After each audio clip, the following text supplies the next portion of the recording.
सोलापुरातल्या उजनीचं पाणलोट क्षेत्र म्हटलं की डोळ्यासमोर येतात ते इथले फ्लेमिंगो. दरवर्षी उजनीमध्ये येणाऱ्या या परदेशी पाहुण्यांमुळे इथले व्यवसाय आणि एकूणच अर्थकारण चालतं. उजनी धरणावर हजारो कुटुंब आपला उदरनिर्वाह चालवतात. मात्र यंदा उजनीतल्या आकर्षणाचा केंद्रबिंदू मानल्या जाणाऱ्या फ्लेमिंगोंची संख्या घटली आहे. त्यामुळे इथल्या व्यावसायिकांना त्याचा फटका बसलेला आहे आणि इथल्या उद्योजकांनाही असाच फटका बसतोय. नेमकी काय इथली परिस्थिती आहे जाणून घेऊया आमचे प्रतिनिधी जयदीप भगतच्या या स्पेशल रिपोर्टमधून.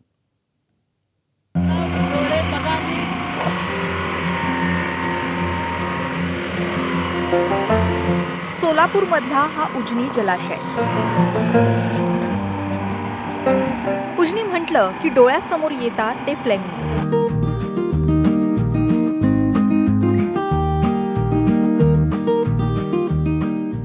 हे फ्लेमिंगो म्हणजे उजनीतील आकर्षणाचं मुख्य केंद्र.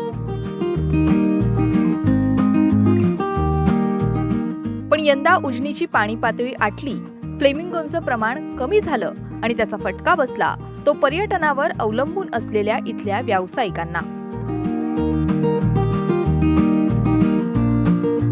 कमी फ्लेमिंगो नको म्हणतात बघायला, जास्त पाहिजेत म्हणतात. जे नवीन पर्यटक असतात ना ते आकर्षित करतात, त्यांना भारी वाटतं. पण जे जुने पर्यटक आहेत ना ते नको म्हणतात, परत रिटर्न येतो, परत नंतर नाही येतो म्हणतात. याच्यामुळे साधारणतः व्यवसायावर किती फटका बसला? भरपूर. आता पहिले आमच्या 7-8 बोटी चालायच्या कंटिन्यू. वन टाईम म्हणजे सकाळी ना मॉर्निंगला 7 बोटी सुटायच्या, पण आता कुठं 4-3 सुटतात. आर्थिक तोटा तर खूप झालेला आहे यंदा. कारण जो आमचे टार्गेट असते, आम्ही खर्च केलेला असतो वॉटर लाईफ जॅकेटसाठी, बोटीसाठी वगैरे, तो कंप्लीट नाही आहे बिलकुल झालेला आमचा. किती नुकसान होतं? म्हणजे 1-1.5 लाखाचं इझी नुकसान होतंच. हजारो मैलाचा प्रवास करून हे फ्लेमिंगो पक्षी दरवर्षी उजनीच्या पाणलोट क्षेत्रामध्ये विसावतात. फ्लेमिंगो आले की इथल्या पर्यटनाला चालना मिळते. पण दरवर्षी हजारोंच्या संख्येने येणाऱ्या फ्लेमिंगोंनी यंदा मात्र उजनीकडे पाठ फिरवली आहे. त्यामुळे इथे येणाऱ्या पर्यटकांचाही हिरमोड होतोय. इथं आल्यानंतर असं दिसतंय की इथं पाणी तर खूपच कमी झालेलं आहे. इथं फ्लेमिंगो दिसलेच नाही आहेत आम्हाला. जे बघण्यासाठी आलो आहे तेच दिसलेले नाही आहे. त्यामुळं आमची नाराजगी आहे या गोष्टीवरती की आम्हाला ते दिसलेलेच नाही आहे आणि पाणी पण खूपच कमी झालेलं दिसतंय. बाकीचे पक्षी आहेत का त्या संदर्भात काय वाटतं? बाकीचे पक्षी आहेत, पण जे बघण्यासाठी आलो होतं तेच नाही दिसलं. तर पाण्याची पातळी पण खूप कमी आहे, त्याच्यामुळं इथं फ्लेमिंगो तर कुठं दिसलेच नाहीत. जे बाकीचे पक्षी दिसले ते पण खूप कमी होते.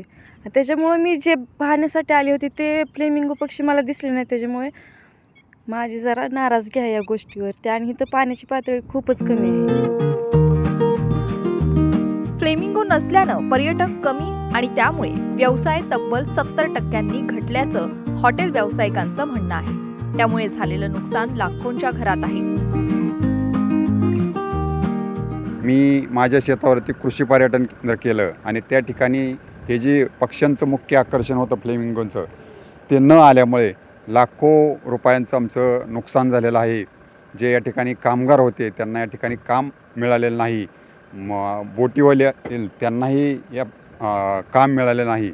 त्यामुळं चालू वर्षी आमचं खूप मोठ्या प्रमाणामध्ये नुकसान झालेलं आहे. माझं नाव सचिन देवकाते, मी ॲग्रो टुरिझम चालवतो. ह्या वर्षी पाण्याची पातळी आणि हवामान स्थिती जी बघता, ह्या वर्षी आमचा धंदा जे सीझनला आम्हाला 6-7 लाख व्हायचे, ह्या निवळात ह्या वर्षी 1.5 ते 2 लाखच रुपये धंदा झालेला आहे. आणि ह्याचा मुख्य फटका माझ्यासोबत ॲग्रो टुरिझमसोबत फ्लेमिंगो तर पक्षी कमी झाले, पण हॉटेल लाईनला सुद्धा बसला. कारण येणारा पर्यटकच कमी झाला सगळा. ते पक्षी काय बघता आले नाहीत. महत्त्वाचं आकर्षण असणारा फ्लेमिंगोसाठी जी पाण्याची पातळी पाहिजे होती, ती पाण्याची पातळी काय मेंटेन झालेली नाही. त्यामुळे ह्या वर्षी नाहीच धंदा झाला असल्याचं काम झालेलं आहे. मग सीझन काहीच झालेलं नाही. उजनीमध्ये तिन्ही मोसमात पर्यटन जोमात असतं, पण फ्लेमिंगोंच्या काळात इथली गर्दी आणखी वाढते.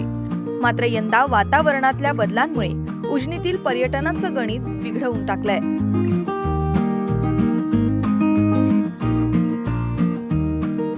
उजनीच्या पाणलोट क्षेत्रामध्ये वर्षाकाठी 250हून अधिक पक्ष्यांच्या प्रजाती या ठिकाणी येतात, वास्तव्य करतात आणि पुन्हा एकदा निघून जातात. हे चक्र वर्षभर सुरू असतं. मात्र यातला आकर्षणाचा केंद्रबिंदू असतो तो म्हणजे फ्लेमिंगो बघण्याचा. आणि यंदाच्याच वर्षी या ठिकाणी फ्लेमिंगो कमी आले आणि याचा फटका इथल्या उद्योजकांना बसला. आशा करूयात की यंदाच्या वर्षी हे चक्र पुन्हा एकदा पूर्ववत होईल आणि इथला व्यावसायिक सुखावेल. कॅमेरा पर्सन जीवनसह जयदीप भगत, ABP माझा, उजनी पाणलोट क्षेत्र.